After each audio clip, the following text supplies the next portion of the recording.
Hey folks, it's Mr. Oleson. We're in AP Macro Unit 4, the financial sector. The topic of this video is 4.6, which is monetary policy. We're building off of the money market graph that we introduced with topic 4.5. This is a great cartoon to show what the U.S. government can do when there's a problem in the U.S. economy. There are two toolboxes: fiscal policy and monetary policy. Fiscal policy is when Congress adjusts government spending and changes taxes in order to expand or contract the economy. In this unit, we're looking at monetary policy. There are three, and monetary policy is when the Federal Reserve changes the supply of money. Okay, and there are three specific things that they can do to shift the supply of money. So the three items we're going to walk through in this video are going to either increase or decrease the supply of money, which is monetary policy, which is what the central bank does to slow down or speed up the economy during times of need. So, what's the Fed actually going to do? In order to increase that supply of money curve to the right or decrease it to the left, there are three things that they can adjust. The first are the reserve requirements that banks must follow. The second thing is they can adjust the discount rate. And the third thing that they can do is something called open market operations. Of these three, the most common one, the most important one, are open market operations, but I'm going to show you today how all three work. Okay, and it's important, for your life in general. The current chair of the Fed is Jerome Powell, who's the at least second, third, or fourth most powerful person in the world, and he leads the open market committee, who analyzes what's going on in the economy and makes these adjustments in order to maximize employment and then also keep prices stable. So first, let's talk about the reserve requirement. As we've already established, when you put money into a bank, most of it is loaned out to other people. Only a small amount of the bank deposit is held in reserve by the bank. The amount that they're required to hold by law is a reserve requirement. So the Fed can actually change the supply of money by changing the reserve requirement and turning required reserves into excess reserves that are going to be loaned out and deposited in another bank. So let's give a couple examples of how the reserve requirement could be used to impact the economy. Try questions 1 and 2 on your own, then we'll go through the answers together. Number one, if there's a recession, what could the Fed do to the reserve requirement? Well, the answer is they would decrease the reserve ratio. By decreasing the reserve ratio, banks would be required to hold less money and they would have excess reserves. When they have more excess reserves, banks are going to create money out of thin air by loaning out their excess reserves. When those excess reserves become loaned, the money supply increases, which is going to decrease the equilibrium interest rate and increase aggregate demand. Hi, Dylan. On the other hand, what if there's an inflationary gap in the economy? Then the Federal Reserve could increase the reserve ratio. That would require banks to hold more money and have fewer excess reserves. So banks would create less money over time, and that would decrease the money supply, which would increase interest rates and decrease aggregate demand. The second tool that the Fed has to change the supply of money is the discount rate, which is the interest rate that the Fed charges commercial banks. Okay, so let's say Bank of America needs $10 million overnight. One of the places they can borrow it is from the U.S. Treasury, which is controlled by the Fed, but they would have to pay an interest rate on it. Let's say that it's 3%. Okay, and by changing that percentage of interest that banks have to pay the Fed, they could change the money supply. Okay, so see if you can predict what the relationship is here, and then we'll go through it together. So if the Fed wants to increase the money supply, what are they going to do to the discount rate? They're going to decrease the discount rate. They decrease the discount rate. It's cheaper and easier for banks to borrow money from the Fed, so they're going to be more likely to loan out money and turn a profit on it themselves, or they're going to be more likely to come close to their reserve requirements and take the risk, because if they actually accidentally go into their required reserves, not that big of a deal. They can pretty cheaply borrow money from the Fed. On the other hand, if the government wants to decrease the money supply, the Fed can increase the discount rate. This makes it more expensive for banks to borrow money from the Fed, so they're going to be more conservative with their loans because they don't want to accidentally run out of excess reserves, and they're going to borrow less money from the Fed in general because with a high discount rate, it's harder for them to turn a profit on money that they're having to borrow at such a high rate. The third and most important tool that the Fed has at their disposal to control the money supply is open market operations. That's when the Fed buys and sells bonds. See if you can predict what you think the relationship is between the Fed buying and selling bonds and the money supply. In order to increase the money supply, the Federal Reserve is going to buy bonds. And the easy way to remember that is buy big as in increase the money supply. So if the Federal Reserve buys bonds, they're going to take bonds, which are IOUs, out of the system and inject more money into the system, which increases the supply of money. On the other hand, if they want to decrease the supply of money, they're going to sell government bonds. Sell small is the easy way to remember that. So if they sell new bonds, they're going to take cash out of banks and households' hands and put IOUs into the system, which literally decreases the supply of money. And the easy way to remember that is buy big, sell small. When the Fed is buying and selling bonds, the federal funds rate is the rate that they're watching. So the federal funds rate is incredibly important. It's the interest rate that banks charge one another for overnight loans of reserves. Okay, and this is set by the free market. So the Fed can't tell banks what interest rate to use. They're going to be able to decide to do it on their own. But the Fed is going to set a target range, and they're going to buy and sell bonds until that federal funds rate is what they want it to be.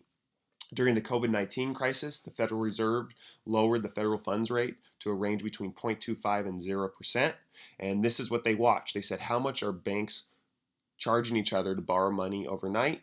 And they bought bonds until the money supply increased enough to lower it to that rate. So when you open up the Apple News app every day and you read the Fed lowered the interest rate to 0, it's the federal funds rate that they're actually talking about. This graph shows the history of the federal funds rate, and you can see that it's ebbed and flowed a lot over the last 50 or 60 years, and is currently, of course, at historic lows. Next, we're going to discuss how those monetary policy tools of the discount rate, open market operations, and the reserve requirement are going to actually impact the whole economy as demonstrated by the ADAS model. This slide is really important. It ties together graphically a lot of the relationships that we're using to implement monetary policy. Okay. So first, let's talk about an expansionary monetary policy where the government's going to increase the supply of money to stimulate the economy. As we discussed, if the Federal Reserve increases the money supply, that's going to decrease interest rate, which is going to increase investment, which is going to increase aggregate demand, and thereby GDP and the price level. Let's use the graphs to show that relationship. First, if the Fed increases the supply of money, that's going to decrease the nominal interest rate. This next graph is just an investment demand graph. So you already know this relationship. Here we're expressing it graphically. The higher the interest rate, the lower the quantity of investment demanded, and the lower the interest rate, the higher quantity of investment demanded.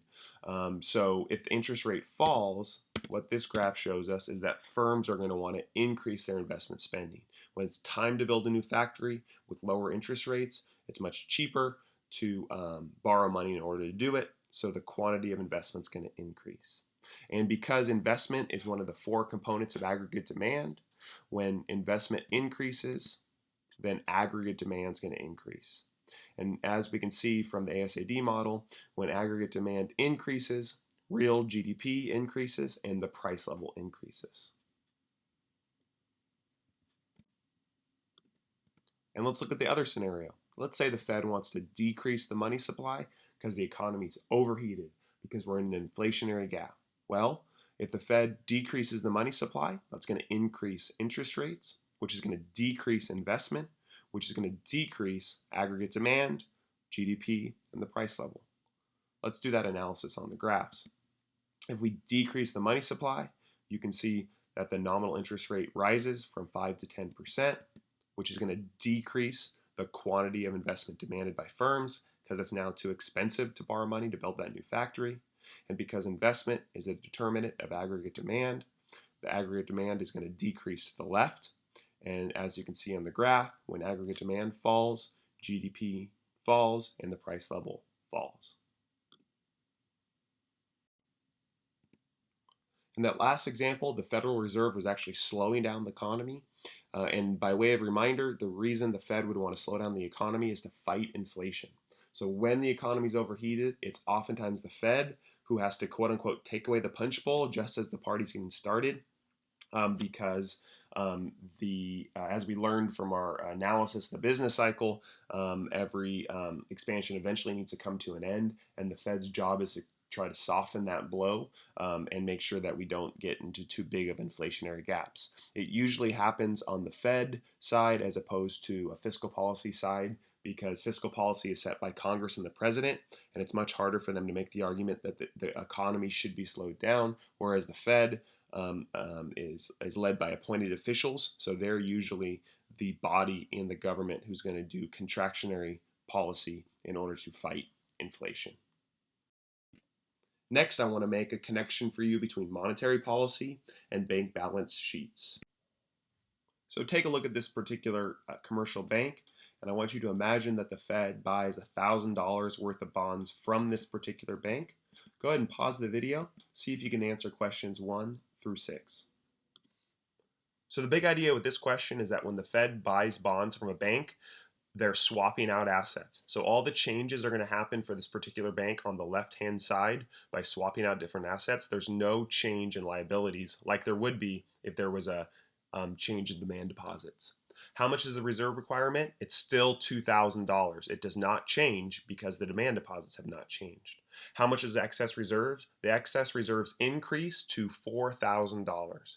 Basically what happened here is the bank had $5,000 worth of treasury bonds, and they sold $1,000 of those to the Fed. So their treasury bonds become $4,000, and with that $1,000 that they had in bonds, those become an extra $1,000 in excess reserves. So the new total of excess reserves is $4,000. Question number 3, how much more money can the bank initially lend out?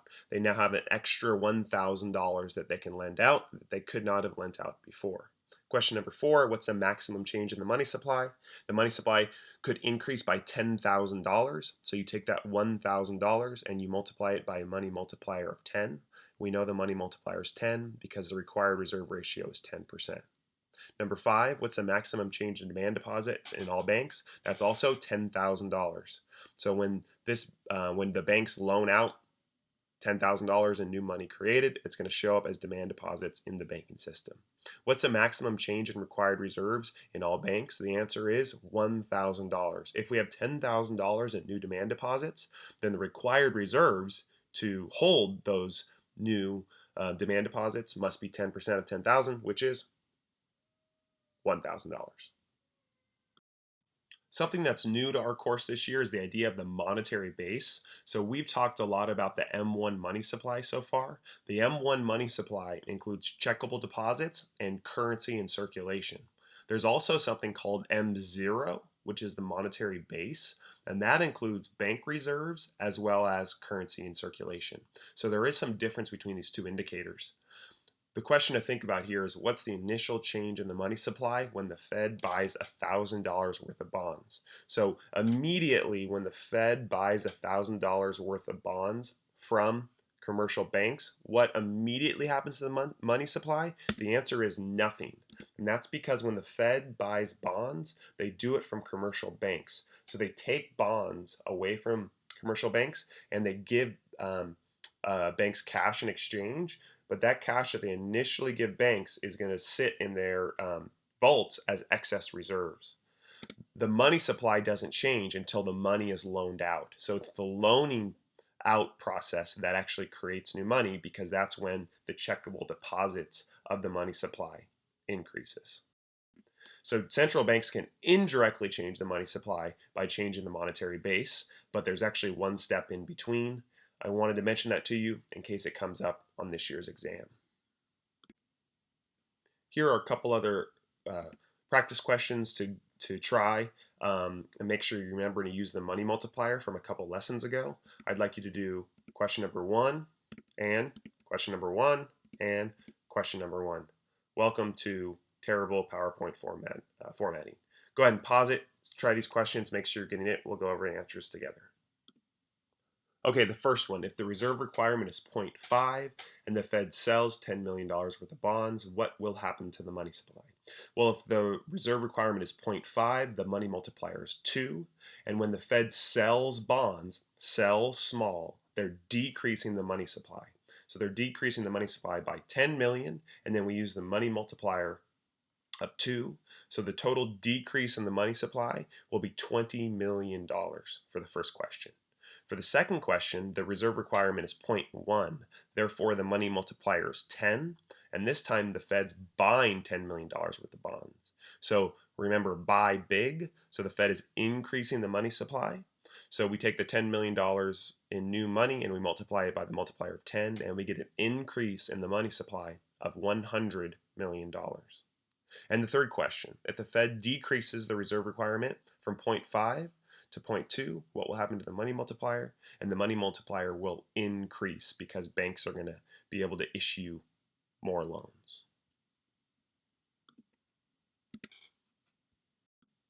Finally, we're going to do one practice FRQ together. There's a couple practice FRQs in the slideshow that you can try on your own. We're definitely going to do the 2009 number 1 together. This is a great question that brings a lot of concepts together from macro units 3 and macro units 4. If you can do this whole question, you're really understanding monetary policy and you're able to connect it to all the analysis we did in unit 3. So go ahead and pause the video, try parts A through F, and then we'll go over it together.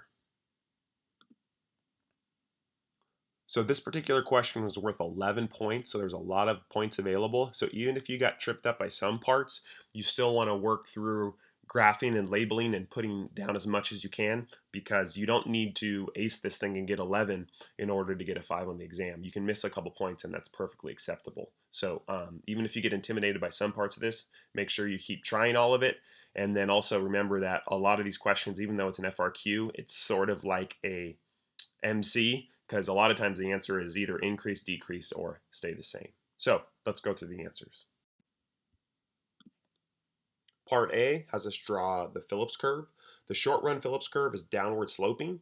The long run Phillips curve is vertical. It tells us we're in long run equilibrium and to label point A there. So we know if we're in long run equilibrium, point A needs to be where the LRPC meets the SRPC. So that's where point A is labeled. It tells us the other values to plug in. So the current unemployment rate, which is also the natural rate of unemployment because we're in long run equilibrium, is 5%, and the current inflation rate is 6%. So those values are labeled on the Phillips curve. Part B asks us to calculate the real interest rate. So the nominal interest rate is given at 8%, and then the inflation rate is given at 6%. So to get the real interest rate, you take the nominal interest rate and you subtract the rate of inflation. So you take 8% minus 6% and you get a 2% real interest rate. Part C said, now assume that the Fed decides to target an inflation rate of 3%. Okay, so our current inflation rate is 6%, and they want to have a target inflation rate of 3%. So they would like to decrease inflation. So the Fed's worried about an inflationary gap, and they want to slow down the economy and decrease the inflation rate.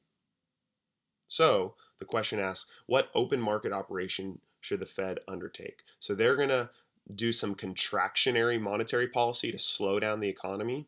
When it uses the term open market operations, you must talk about buying and selling bonds. You cannot talk about the reserve requirement here. You cannot talk about the discount rate.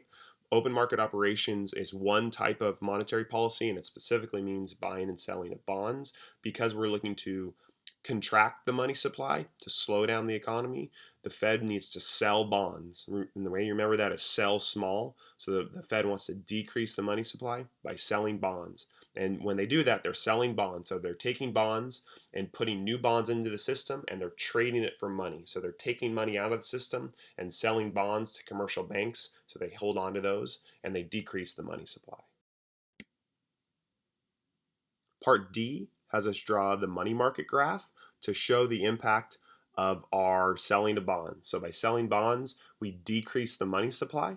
Notice in the money market graph, we have the nominal interest rate on the vertical, the quantity of money on the horizontal. We had an initial interest rate, and then by selling bonds, we decreased the supply of money, which increased the nominal interest rate. So you didn't need to write anything for part D, you just needed to correctly draw the shift and show on your graph that the interest rate is increasing.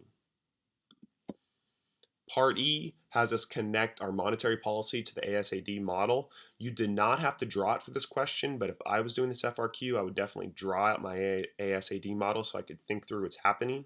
Because the interest rate increased, we're going to get a decrease in aggregate demand, and that's because investment and consumption are going to decrease with an increased interest rate.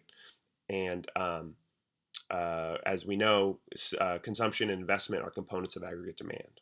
Okay, so part E, decrease in aggregate demand because higher interest rates are going to decrease investment spending. So what actually happened in the whole economy as we move on to part F is the Federal Reserve moved us into a recessionary gap. We started in part A in long run equilibrium, and then so the the ASAD model would have been in long run equilibrium as well. And now we've decreased aggregate demand. So we've moved now into in the short run down into a recessionary gap. Part F answers asks rather, what will happen to each of the following as the economy approaches a new long run equilibrium? So we're starting in a short run recessionary gap, and we're going to move to a new long run equilibrium. And the part I asks, what happens to the short run Phillips curve? So this is a challenging part of the question because we're going to go back to long run adjustment. So if we're in a recessionary gap and nothing else happens, eventually in the long run, what's going to happen? Well, in a recessionary gap, the price level's low. So eventually in the long run, because the price level's low, wages are going to decrease. So when wages decrease, the short run aggregate supply curve would increase to the right, which means the short run Phillips curve is going to decrease to the left. And the trick on this is doing the RAP, wrap your arms, right? So as the AS increased to the right, the short run Phillips curve is going to move into the left, and that's based on the long run adjustment as we move back to a new equilibrium. Okay, so short run Phillips curve moves to the left. And the key explanation says that the Federal Reserve policy will lower inflationary expectations. So as inflationary expectations are lower, workers are going to accept lower wages. So that's the concise way they explained it. If I was explaining this, I would have talked about how a recessionary gap, lowered price level would eventually allow wages to decrease, which is going to increase aggregate supply. Either of those would be acceptable. And then finally, the natural rate of unemployment is going to remain unchanged. So as the short run Phillips curve shifts and as the short run aggregate supply curve shifts, we're going to settle along our long run equilibriums that we started with. So the natural rate of unemployment is going to stay the same. So this is a great question. A lot's happening there. Again, for parts E and F, I would be sketching out my ASAD model on the left and the Phillips curve on the right, and I would be analyzing the relationships between them to make sure I could figure out what's going on there. So check your work, see how you did. If you want to finish the remaining practice FRQs in the slideshow, you're welcome to. But I'm going to stop the video here. I'm going to thank you for your attention and enjoy the rest of your day. Take care.